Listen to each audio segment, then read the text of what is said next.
Ever since I started training, I have suffered with elbows made of glass. But I want triceps that look like a croissant from an artisan bakery. Every time I get into the gym, they just tell me to sod off. I get into that lengthened position and it feels like something's going to crack or explode. I get into the shortened position and it's more uncomfortable than listening to your racist uncle's political opinions. Every single push session was a reminder of how terrible my triceps were because I couldn't train them properly. And then I get onto TikTok, look at the comments of the video I just posted, and it's people saying, "You can't talk about this because you've got terrible arms. What do you know about growing them?"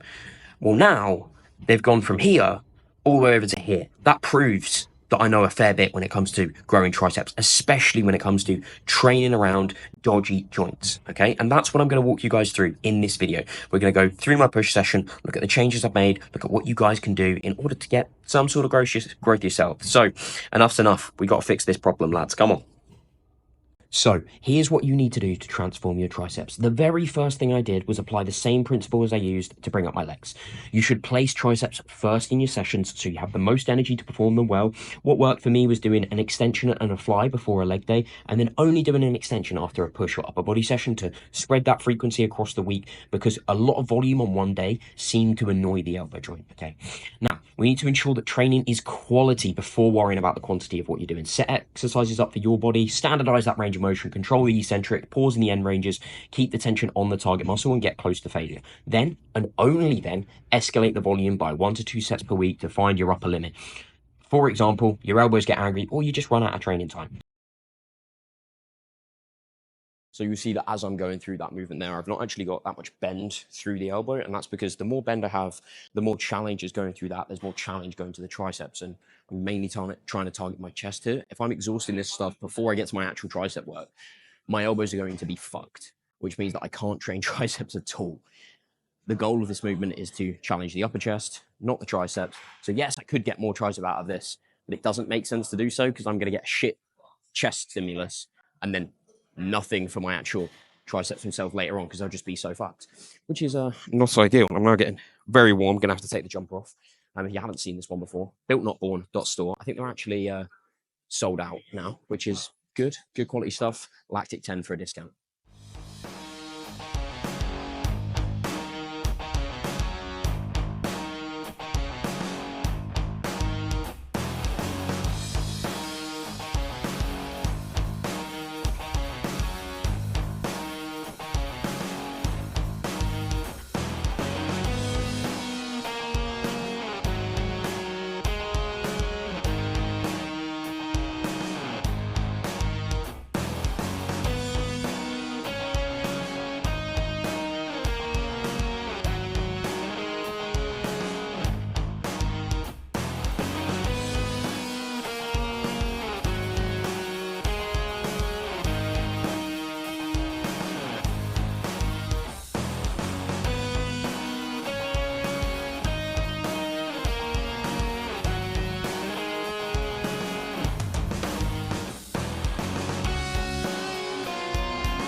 So as you'll see here, those D handles are a hell of a lot thicker than the normal ones that you will use. That's because I popped some fat grips on them. What that means is my hand is pushing into a much larger surface area. So for sort of every, I don't know, fingertip size thing, there's way less pressure going through the wrists. It seems to make it feel a little bit nicer on my elbows, which is a good sign as well. There, but the alterations that I'm making here to the movements mean precisely piss all if you don't have the fundamentals of training nailed down. So that's making sure that you've got an exercise set up well for your body. It's looking at the movement and seeing, okay, am I using the target muscle the whole time? Am I controlling that eccentric portion of the rep? Pausing in the stretch position and getting as close to failure as your joints and that sort of thing can tolerate. That's fine, mate. Yeah. Okay, now the fun stuff begins. What sorted out my lousy legs didn't seem to have as much of an effect here. After months of training, I still had terrible triceps and plenty of pain. There's three main ways I found to work around this. Using a cuff around the wrist or the forearm, rather than having something in your hand, takes the force closer to that working elbow joint and reduces how much everything else around the elbow has to stabilize it. You want to perform your compound movements where you can adjust the elbow angle that you're in and see how much torque you can put through that elbow before you to get the most triceps without pain.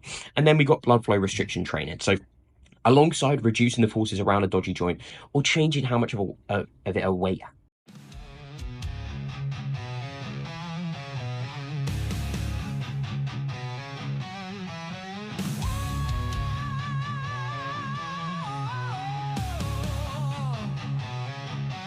站在黑夜的边缘，心中火焰在燃烧，狂狂风插着衣裳，却吹不灭这疯狂。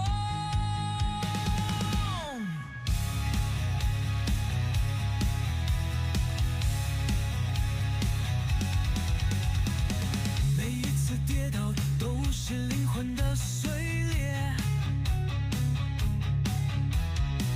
每一次呐喊都是绝望的呼号 Burn it all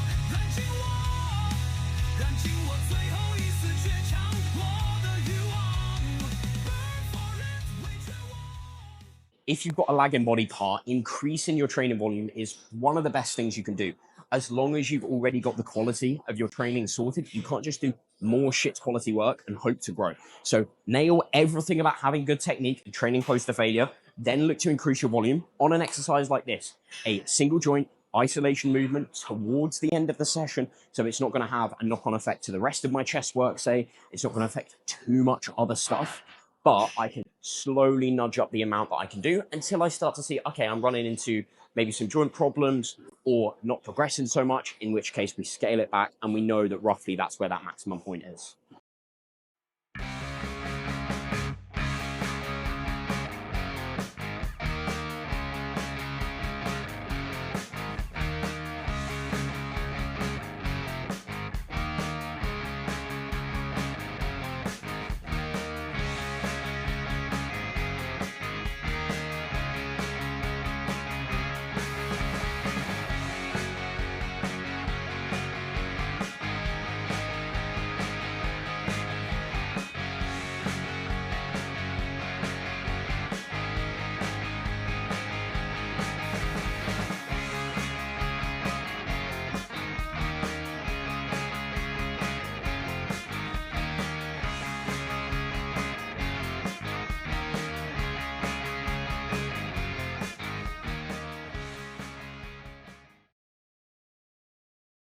Reverse banding a JM press is not going to stop you building your triceps.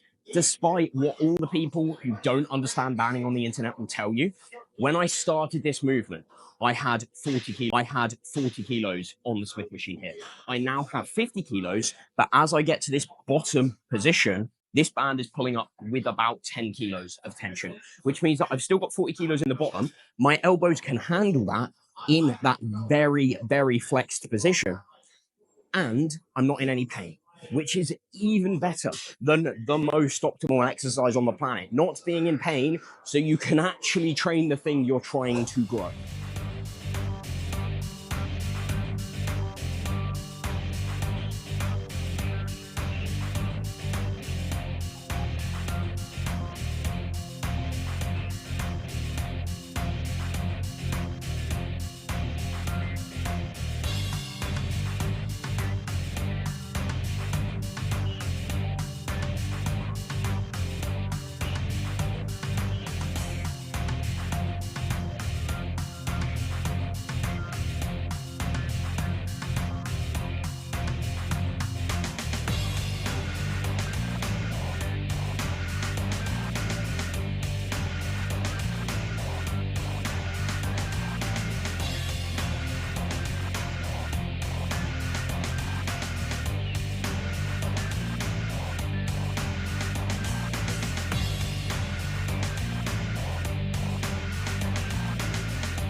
And then we've got blood flow restriction training, alongside reducing the forces around a dodgy joint or changing how much of a weight it has to deal with. You can also reduce the absolute load your triceps are dealing with. However, you still need to get somewhat close to failure, and blood flow restriction training makes this more feasible than doing 40 rep sets. Place a medical tourniquet or occlusion band around the very top of your arm at like a 7 out of 10 tightness. This will stop blood leaving the limb through your veins, but it can still enter through your arteries, which are deeper down. You get a weird combination of pump and soreness when you train with these on because you can't fully recover between sets. I recommend starting with a weight you can get 15 to 25 reps with and getting as close to failure as your elbow joint can tolerate. Then rest up to a minute with the bands on before you do another set. Start with 2 or 3 of these and then adjust from there, as this is pretty brutal. Now, there are other ways to grow your arms than the stuff I go through in this video, but that's all I can fit into here. There are other ways to grow your arms. I've got more tips when it comes to developing some awesome fucking arms. So try what I've recommended in this video and let me know how you're getting on. Or you could skip straight to the good stuff, steroids and BPC, by sending me a message with the word arms in. Okay, in all seriousness, no, I don't sell PEDs, but I've got a pretty good guide which goes through some extra stuff here, giving you exercise examples, details about how to eat to grow, and so much more, which is pretty performance enhancing. So yeah, just drop me a DM with the worms. Just drop me a DM with the word arms for access. There's a hidden benefit to using cuffs that nobody seems to know about. So when we take a resistance from your hand to the wrist, or even up to the forearm, what it needs is all of this other stuff around the elbow joint, the little muscles that are in there, have to do less work as it's trying to stabilize my arm, and the tricep is then fighting the resistance here. So bring that point of application, fancy science words, don't get mad at me about that, higher up the arm if you're struggling with elbow pain.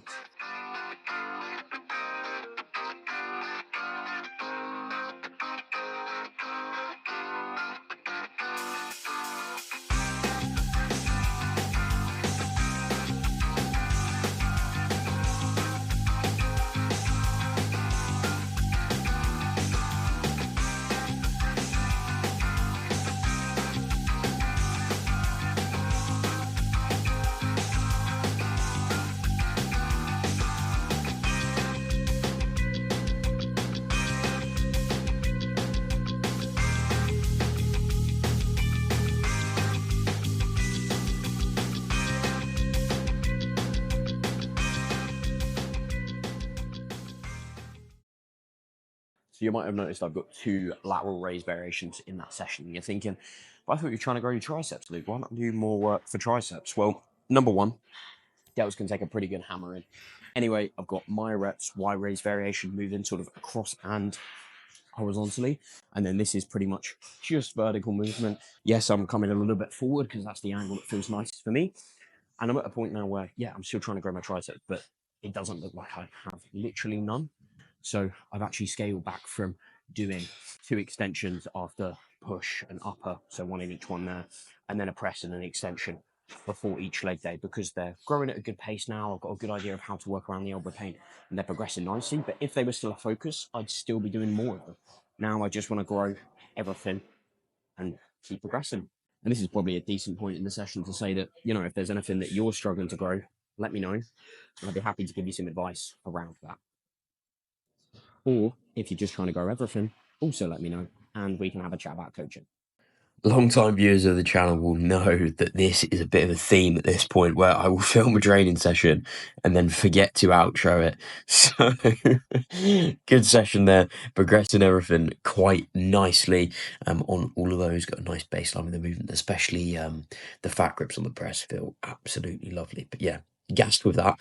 So I'm going to get into writing some content for Instagram this week, getting back to a few clients, all of that good stuff. But if you've enjoyed that video, if you'd like more advice when it comes to growing your arms, just general help from me with coaching, then let me know. Make sure you subscribe to the channel if you've enjoyed this. If you haven't, why are you still here? And I guess leave a comment that tells me how much you hate me. That's also fine. And I will talk to you all soon. Have a lovely day, well, week, month, who knows?